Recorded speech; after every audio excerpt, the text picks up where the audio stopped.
Assalamualaikum warahmatullahi wabarakatuh. Di sini kami dari kelompok 8 akan mempresentasikan materi tentang physical layer. Perkenalkan, nama saya Rio Septanda Putra dengan NIM 241067104. Saya Riri Sukumaiti dengan NIM 24106710444. Pengertian physical layer. Physical layer adalah lapisan pertama dalam model OSI dan tugasnya adalah mentransmisikan bit-bit mentah, yaitu angka 0 dan 1 melalui media fisik seperti kabel tembaga, fiber optik, atau gelombang radio.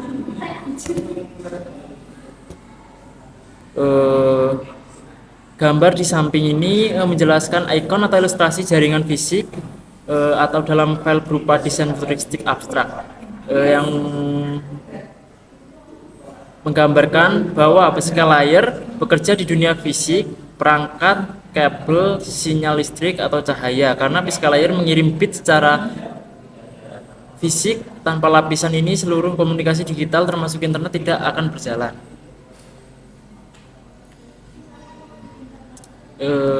Tujuan physical layer. Physical layer yaitu menyediakan mekanisme agar bit dapat dikirim melalui media jaringan.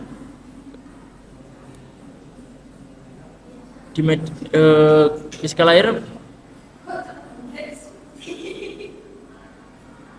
juga memberikan mekanisme data yang dikirimkan bisa ditransmisikan oleh kartu jaringan atau melalui media. Di media, data akan lewat dalam format bit sesuai dengan karakteristik dan protokol yang digunakan, jadi berbeda-beda antar media. Secara umum, media jaringan komputer sendiri dibagi dalam kabel fiber atau cahaya dan tembaga Cooper untuk mengirimkan electrical pulse, dan nirkabel atau wireless yaitu pola gelombang radio dan cahaya tanpa kabel. Gambar pada slide ini memperlihatkan jalur cahaya dan garis-garis sinyal menggambarkan perjalanan bit melalui media kabel atau wireless. Physical layer memastikan bit berjalan mengikuti karakteristik media. Seperti ini menggunakan transmisi kabel Cooper, dan ini Lexbus fiber signal, dan ini adalah wireless signal. Selanjutnya, karakteristik physical layer. Physical layer bekerja berdasarkan standar internasional supaya perangkat kabel NIC port dan konektor dapat saling kompatibel. Gambar di samping menunjukkan globe dan jalur data, menyimpulkan bahwa standar physical layer berlaku secara global. Contoh organisasinya membuat standar yaitu seperti IEE, ISO, PIA atau IEA, dan ITU.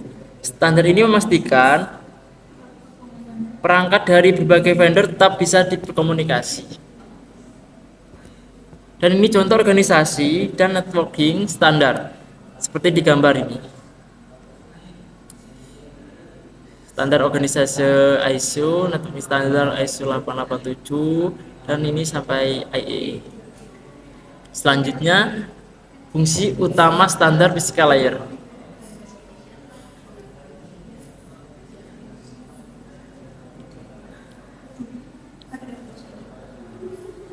Fungsi utama dibagi menjadi 3, yaitu komponen fisik alat elektronik yang mengirim dan membawa signal yang mempresentasikan bit. Ini termasuk perangkat atau komponen seperti kartu jaringan atau networking interface card NIC. Komponen ini yang menghubungkan host dengan jaringan melalui media.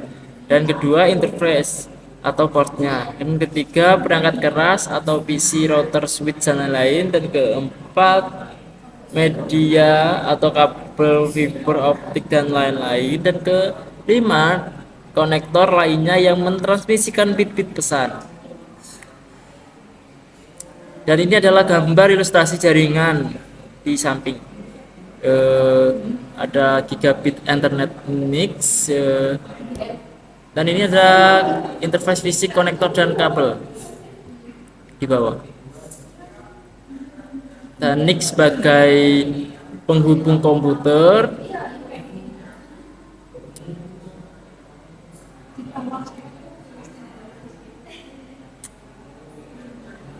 media, NIC sebagai penghubung komputer media, dan port jaringan tempat kabel terpasang ke media seperti kabel UTP, fiber optik, atau perangkat switch dan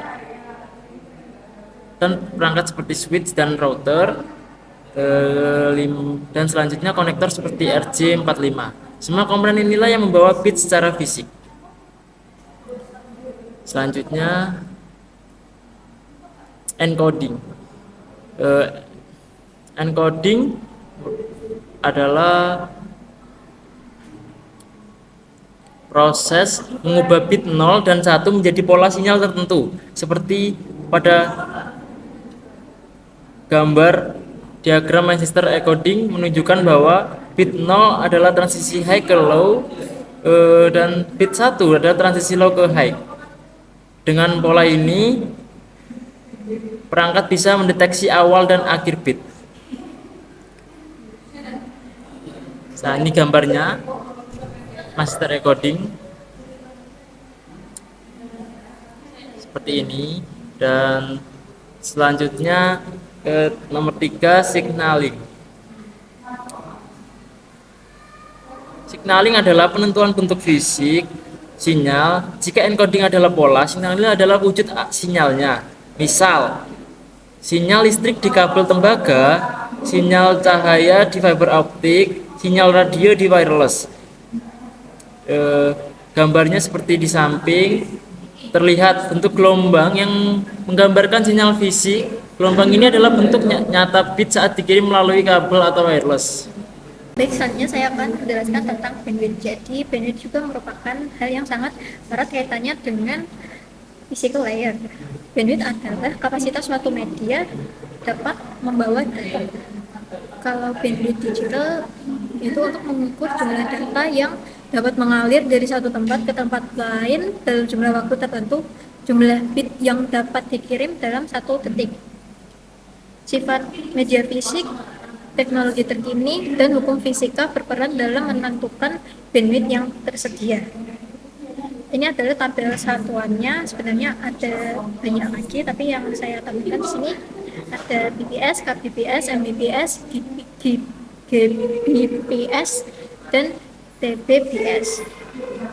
Dalam tabel bit per second ini, satu detik itu dapat mengirimkan satu bit yang dialirkan. Lalu kalau kilobit itu berarti satu detik itu dapat mengalirkan 1000 bps atau 10⁻³ bps. Lalu dan seterusnya itu sama. Kalau megabit per second, satu bit itu, satu detik itu dapat mengirimkan 1.000.000 bps. Lalu selanjutnya terminologi bandwidth. Jadi bandwidth itu ada beberapa terminologi untuk menjelaskan sifat-sifat dari jaringan.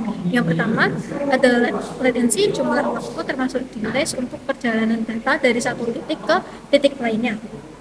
Lalu ada throughput, ukuran transfer bit melalui media selama periode waktu tertentu. Ada goodput, ukuran usable data yang ditransfer selama periode waktu tertentu. Ini untuk mencari goodput itu rumusnya di sini throughput dikurangi dengan traffic overhead. Selanjutnya ada perangkat basic. Di sini perangkat basic yang ada di physical layer itu yang pertama ada hub. Ini contoh gambarnya. Hub itu menghubungkan beberapa perangkat dalam jaringan lokal. Lalu ada repeater. Di sini ada contoh gambarnya. Repeater sini untuk memperkuat sinyal agar dapat menjangkau jarak lebih jauh. Lalu di sini ada contoh modem. Modem itu untuk mengonversi sinyal digital menjadi analog dan sebaliknya. Lalu di sini ada media converter menghubungkan media transmisi yang berbeda seperti fiber optik dan kabel tembaga. Lalu ada switch. Di sini ada contoh gambarnya. Switch itu seperti ini. Switch itu digunakan untuk menghubungkan beberapa perangkat dalam satu jaringan lokal. Lalu selanjutnya ada media transmisi. Yang pertama, ada dua jenis di physical ear itu, yaitu yang menggunakan wire atau kabel, lalu dan ada yang wireless. Kalau yang menggunakan wire atau kabel, media transmisinya itu ada dua jenis kabel. Yang pertama, kabel dengan bahan tembaga, kabel yang terbuat dari aluminium murni dan campuran, atau yang sering disebut dengan chopper atau tembaga.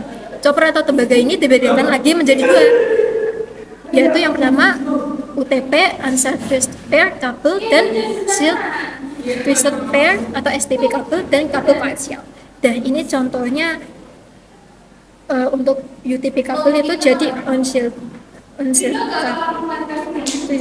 twisted pair, lalu ini shield twisted pair kabel, lalu ini koaksial. Dan ini contoh dari kabel fiber optik yang kalau fiber optik itu terbuat dari serat kaca.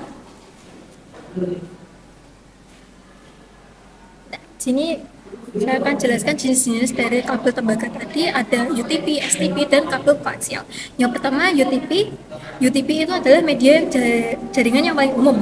Diakhiri dengan konektor RJ45 yang digunakan untuk menghubungkan host dengan perangkat jaringan perantara. Lalu ada STP. Untuk STP ini perlindungan noise-nya lebih baik daripada UTP dan lebih mahal daripada UTP dan lebih sulit dipasang daripada UTP. Diakhiri juga sama dengan UTP tadi, diakhiri dengan konektor EJ45. Sebenarnya fungsinya sama, yaitu untuk menghubungkan host dengan perangkat jaringan perantara, tapi bedanya itu tadi perlindungannya itu dengan noise, jadi lebih baik daripada UTP. Lalu ada kabel koaksial. Kabel koaksial itu suatu jenis kabel yang menggunakan dua buah konduktor. Kabel ini banyak digunakan untuk mentransmisikan sinyal frekuensi tinggi mulai dari 300 kHz. Selanjutnya saya akan jelaskan wireless. Wireless itu media transmisi unguided, saluran non-fisik, merupakan media yang tidak dapat dilihat dan diraba keberadaannya. Disebut juga media unguided karena tidak ada yang mengarahkan, biasanya berupa media udara. Gelombang yang digunakan biasanya itu gelombang radio, frekuensinya itu lebih tinggi dari media fisik. Ini contoh penggambarannya jika menggunakan wireless. Lalu di sini ada konektor. Konektor adalah penghubung atau konektor kabel Ethernet yang digunakan dalam jaringan. Contoh konektornya itu ini RJ45, biasanya terdapat pada ujung kabel UTP tadi yang saya jelaskan. Lalu ada konfigurasi kabel crossover dan straight over. Kabel crossover adalah jenis kabel yang susunannya warnanya itu berbeda di setiap ujungnya. Fungsi kabel dari crossover ini sendiri digunakan untuk menghubungkan perangkat yang sama. Kabel jenis cross adalah kebalikan dari kabel jenis straight. Kabel cross jarang digunakan dibanding dengan kabel straight. Sedangkan fungsi kabel jenis cross itu untuk menghubungkan komputer dengan komputer yang lain, menghubungkan switch dengan switch, menghubungkan hub dengan hub, menghubungkan router dengan router. Jadi dia menghubungkan perangkatnya itu sama. Nah, ini crossover urutan pewarnaannya untuk kabelnya. Yang pertama itu orange white, kalau yang kabel ujungnya itu berarti berbeda, green white. Lalu ini kabel kedua itu warnanya orange, di ujung kabel yang lain itu warnanya green. Ini seperti ini contohnya. Lalu selanjutnya ada kabel straight. Kabel straight adalah jenis kabelan yang cara pemasangannya sama antara ujung yang satu dengan ujung yang lainnya. Fungsi kabel straight adalah untuk instalasi perangkat yang berbeda. Kabel jenis ini paling banyak dipakai karena banyak fungsinya. Contohnya fungsinya untuk menghubungkan komputer ke switch jaringan, menghubungkan komputer ke hub jaringan, menghubungkan komputer ke router jaringan, menghubungkan komputer dengan jaringan LAN, menghubungkan switch ke hub jaringan, menghubungkan switch ke router jaringan. Jadi kalau straight itu untuk menghubungkan antara perangkat yang berbeda. Lalu di sini contoh untuk urutan pewarnaan kabelnya, dia ujung kabel dan ujung kabel itu warnanya sama. Contohnya kabel pertama itu orange white, lalu di ujungnya itu juga sama orange white. Lalu ujung kabel kedua itu orange, lalu ujung lainnya itu sama orange. Sekian presentasi dari kelompok 8. Kurang lebihnya mohon maaf. Wassalamualaikum warahmatullahi wabarakatuh.